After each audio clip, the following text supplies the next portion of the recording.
नमस्कार, बहुत स्वागत है आपका। 22 अप्रैल को देवगुरु बृहस्पति का राशि परिवर्तन होने जा रहा है। देवगुरु अभी तक मीन राशि में थे, अब वो मेष राशि में प्रवेश करेंगे। हालांकि गुरु अस्त चल रहे हैं। 30 मार्च को वो अस्त हो गए थे और 30 अप्रैल को दोबारा से उनका उदित होंगे वो, और साथ ही 4 सितंबर को वक्री हो जाएंगे। 31 दिसंबर को एक बार फिर से मार्गी होंगे। तो गुरु जब मेष राशि में आएंगे तो यहाँ पर मेष राशि में पहले से सूर्य और राहु विराजमान है। गुरु के आने से गुरु चांडाल दोष राहु के साथ मिलकर गुरु बनाता है, तो बन जाएगा। गुरु का प्रभाव में कमी आएगा, लेकिन गुरु की दृष्टि में अमृत है। तो ऐसे में क्या कुछ प्राप्त होगा, आज हम यही जानेंगे विस्तार से। देखिए, कुंडली में 12 में से 9 घरों के ऊपर गुरु का प्रभाव होता है। दूसरा, 5वां, 9वां, 11वां घर कारक ग्रह है।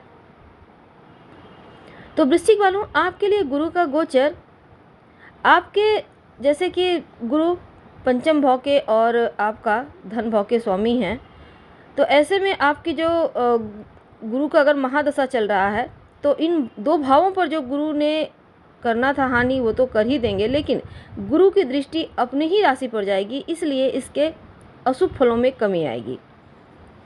तो वृश्चिक वालों, आपके लिए देवगुरु बृहस्पति छठे भाव में जा रहे हैं। तो गुरु की दृष्टि आपके कर्म भाव पे, दूसरा 9वें भाव और 12वें भाव पर रहेगा। तो छठे भाव में गोचर करेंगे तो 12वें भाव को देखेंगे, और 12वें भाव से अनिद्रा यानी नींद ना आने की समस्या होती है।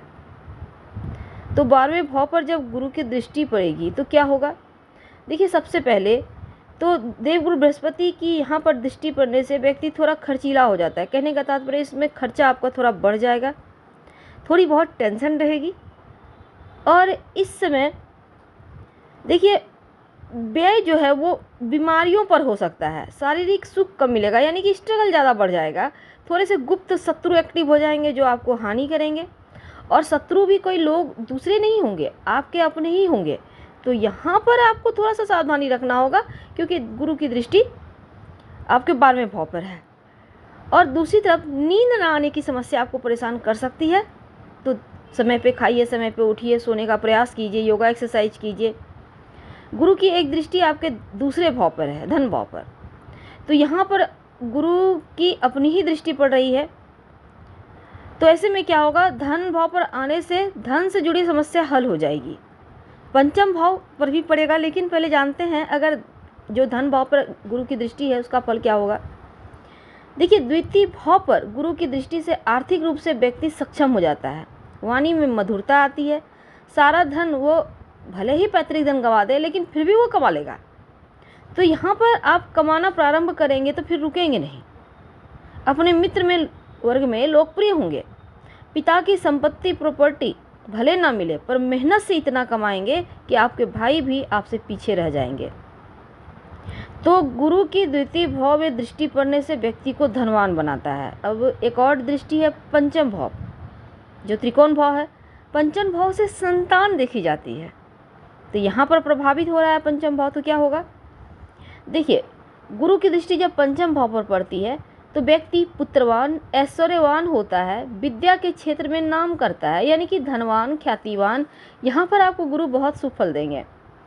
आप जिस भी क्षेत्र में हैं उस क्षेत्र के मास्टर हो जाएंगे, आपकी ख्याति बढ़ेगी। संतान के मामलों में थोड़ा सा आपको ध्यान रखना है। हालांकि इस पीरियड में अगर संतान प्राप्ति के चूँकि योग बन रहे हैं, पुत्र संतान होने के लिए यहाँ पर योग बनता है, तो यहाँ पर जीवन साथी के भी यहाँ पर देखना होगा कि उनकी कुंडली में क्या चल रहा है। लेकिन पुत्र संतान होने के योग बन जाता है जब गुरु 5वें भाव को देखता है। और दूसरी बात, अगर वृश्चिक राशि की महिलाएं प्रेग्नेंट हैं तो थोड़ा सावधान भी रहना होगा, क्योंकि थोड़ा सा फल तो कम ही देंगे ना गुरु, क्योंकि राहु के प्रभाव में है, तो इसका आपको ध्यान रखना होगा। तो ये तो थी कि गुरु की दृष्टि क्या देगा। लेकिन देखिए, नकारात्मक योग बन रहा है, राहु के साथ गुरु बैठे हुए हैं, बैठ जाएंगे, और राहु बृहस्पति एक साथ हो तो कुंडली का सबसे बुरा योग में से एक योग है राहु चांडाल, गुरु चांडाल दोष। तो ऐसे में आपके लिए थोड़ा सा अशुभ रहेगा। खासकर राहु जो है ना, व्यक्ति को अनैतिक कार्य, गैर कानूनी कार्य, जुआ, नशा, लॉटरी की तरफ ले जाता है। और चांडाल दोष बन जाए तो हमेशा बुरे ही परिणाम देता है, अच्छे प्रभावों को कम कर देता है। क्योंकि देवगुरु बृहस्पति तो बुद्धि, ज्ञान, धर्म के कारक हैं। तो जब गुरु चांडाल दोष बनेगा 30 अक्टूबर तक है, क्योंकि 30 अक्टूबर को राहु राशि परिवर्तन करेगा, यानी अगले 6 महीने तक इस चांडाल दोष का प्रभाव आपके ऊपर है। अगर आप वृश्चिक राशि के हैं, राजनीतिक क्षेत्र में आप हैं तो थोड़ी बहुत बाधाएं आ सकती है। अगर आप व्यापारी हैं तो नुकसान हो सकता है, ध्यान रखें। नौकरी करते हैं तो हल्की सी परेशानी है यहाँ। अब चांडाल दोष का प्रभाव क्या होता है? देखिए, जब गुरु राहु चांडाल दोष बनाता है तो जीवन में सुख शांति का थोड़ा अभाव होता है। व्यक्ति गलत कार्यों की तरफ अग्रसर होने लगता है और साथ ही जैसे कि आर्थिक संकट रहता है, स्वतंत्रता पूर्वक यानी कि खुद से निर्णय लेने की क्षमता प्रभावित होती है। कहने का तात्पर्य जो आपके अंदर कॉन्फिडेंस लेवल वो कम हो जाता है। उच्च रक्तचाप यानी कि ब्लड प्रेशर, कैंसर, कब्ज जैसी चीज़ों से परेशानी हो सकती है। स्वतंत्र और जिद्दी हो जाता है। घोटाला वगैरह में फंसकर कहीं जेल ना हो जाए, इसका ध्यान रखना है। पैतृक संपत्ति, प्रॉपर्टी में थोड़ी सी देरी होती है।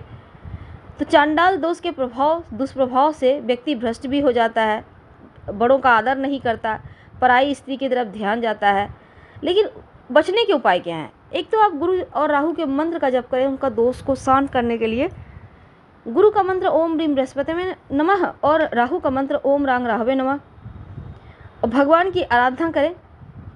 संभव हो तो केले, पेड़, वृक्ष की पूजा करें, गाय को हरा चारा खिलाएं।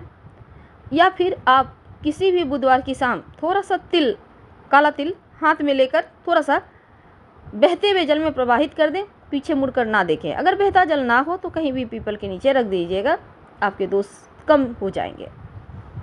तो आपके छठे भाव पे गुरु हैं, तो यहाँ पर पारिवारिक जीवन में थोड़े बहुत कष्ट भी देंगे।